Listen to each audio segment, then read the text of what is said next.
well versed in the Bible and so forth, but what other sources have you been looking at for the book?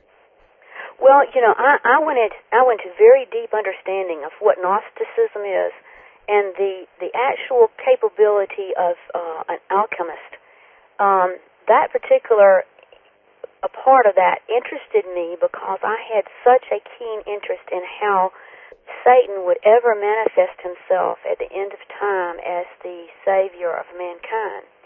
And knowing that, in Genesis, that it talks about that Satan really only had what was 9 stones. And I knew that the priest wore the breastplates of 12 stones. Sure. They went into the Ark of the Covenant and had a relationship with God. They had to have that breastplate with 12 stones. There's something very important about these 12 stones. And when you understand that Satan or Lucifer was missing 3 of those stones, there was something different about Lucifer. So that tells me that he did not have all the capability of God the Creator. And when God created us as in His image, then it was for the angels to really be a part of us and maybe oversee or whatever. And Satan really, or Lucifer, did not want to be second fiddle to humans. I mean, that it was his jealousy point of not being maybe first in God's eyes. I think that he's different, that angels do not look human, although I do believe they can shape shift, but I don't think that it's kind of like if you and I dress up for Halloween and we pretend we're something. When the costume comes off, we're still what we are. We're still human. Sure. So I think that there was a lot of anxiety about wanting to be like first in God's eyes. And when he realized he was not, and he was going to have to play second fiddle to human beings, then I think the whole intent was to destroy humanity, and that's why he's always been our accuser and he's always been the one that's trying to make us look like the bad guys.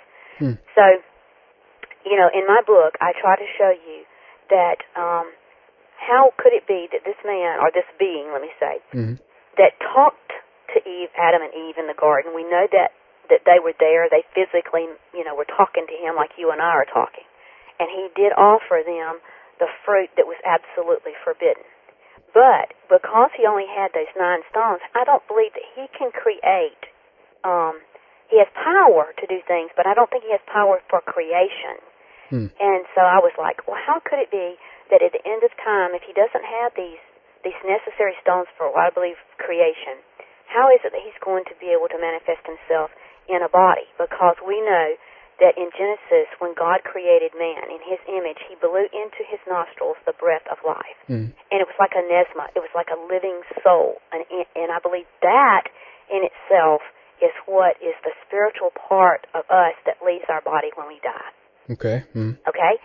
And so if we have, of course, through the research, I have tried to look at how is it that Satan possesses people. But when you do the research, and I've done very much research into the Catholic Church and to exorcists that are trained in removing demonic beings. We also know that when Jesus, actually his first thing that he did that's recorded in the Bible was to drive out a demon. And so he taught, people say, well, they don't want to believe in demons. And I'm like, okay, well, if you want to believe in the Bible, you have to believe that there are demons, because Jesus talked to that demon. He brought it out of that person, and the demons actually talked back to Jesus, and wanted to know why he had come before the time. And, of course, I believe what they were saying is that you're not supposed to be here yet. And so that already knew that there was a timeline established. And even the demons knew Jesus when his own people, the Jewish people, didn't even recognize him as Messiah.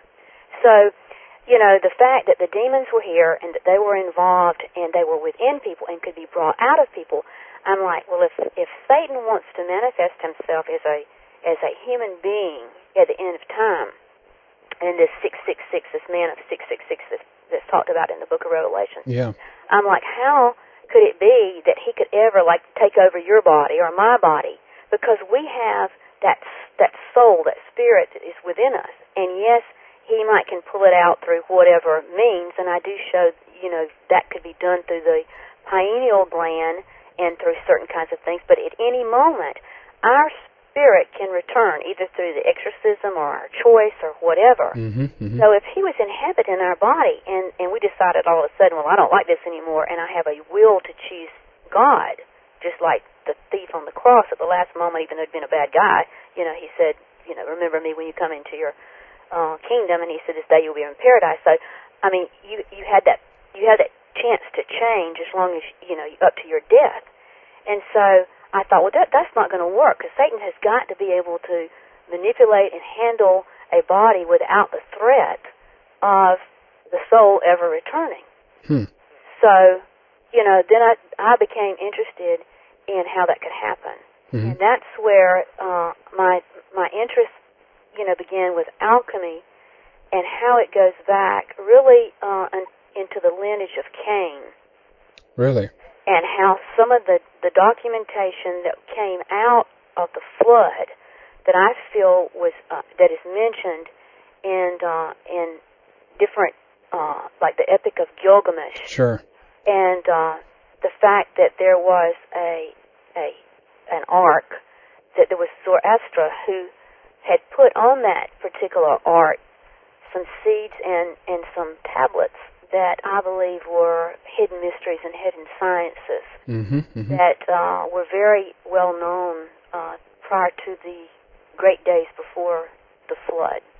Okay. And I believe that those tablets were on that ark, and that it sank at the bottom of Ararat, that it was at the bottom of Ararat. And when Ham, the son of Noah, who I believe was the weakest link in the trilogy of Ham's three sons, that when he came down the mountain after being cursed by his father for an act that I do believe had something to do with a sexual situation, again, just like in the Garden of Eden, it seems like there are things that are tied together with the sexual sins,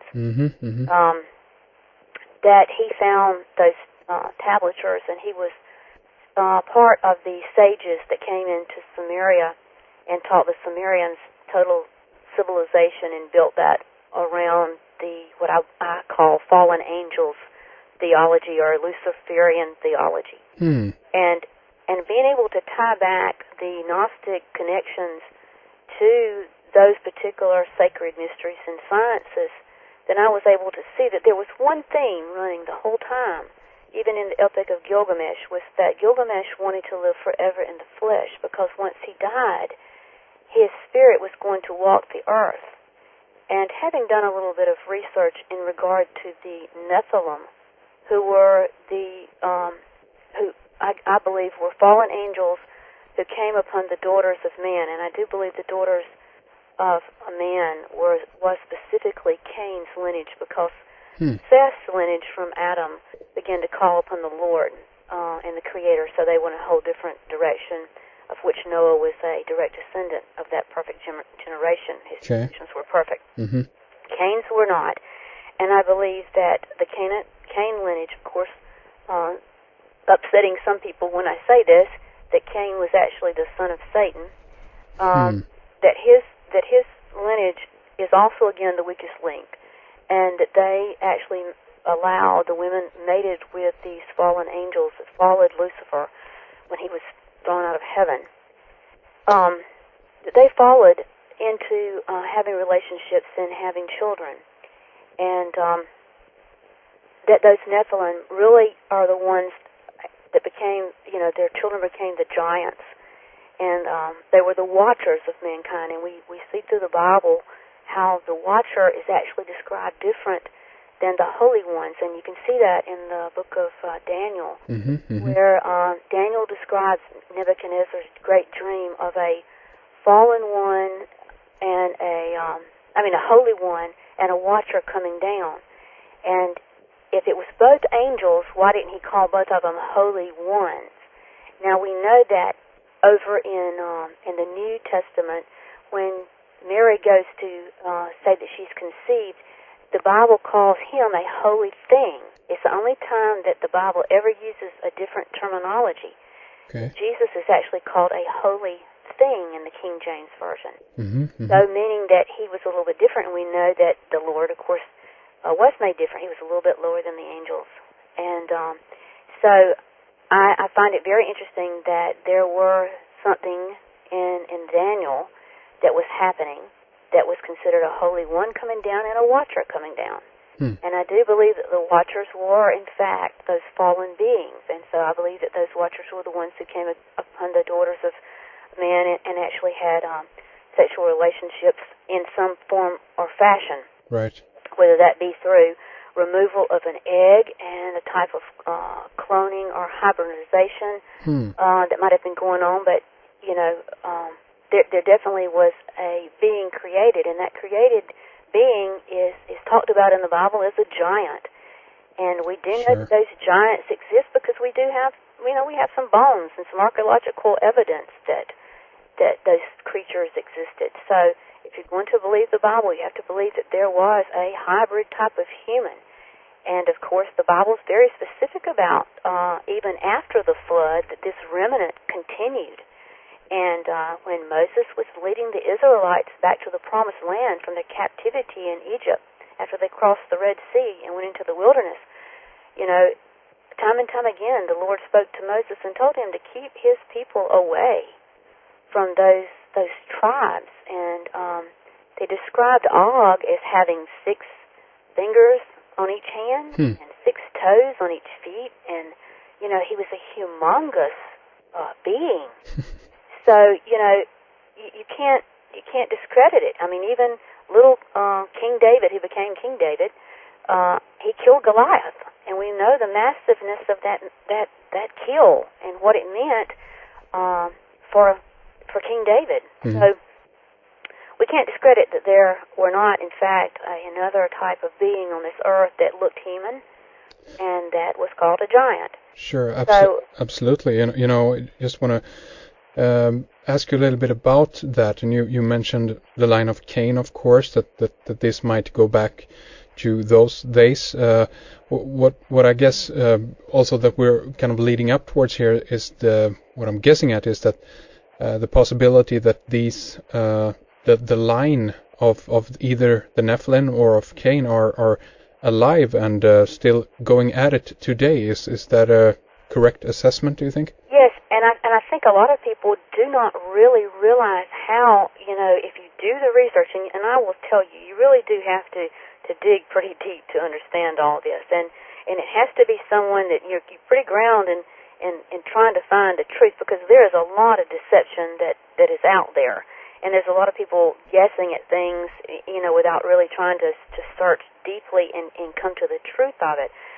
But I do believe that, we are seeing, or I am seeing through my research, that this particular lineage has continued, and like I say, it's been a little bit more watered down, because any time that you think about, we even have people that end up with a huge structure, over 7 feet, 8 feet, now. That there has to be a genetic link somewhere to have picked up on those particular DNA abnormalities or whatever. So I do believe that there is still evidence that those the giants were here in probably someone's DNA that would show that. The question being is how much of the fallen angels are still having relationships with women, and that is an area that I find most interesting because of my consulting and research in the UFO phenomena, especially when we talk about alien abductions. Really? No. And a lot of people get really nervous about that, and I'm like, I think this particular problem has been going on a very, very, very long time. It's changed names. We've gone from, Nephilim we've gone to Watchers, and then we've gone to fairies, and now we're kind of into like alien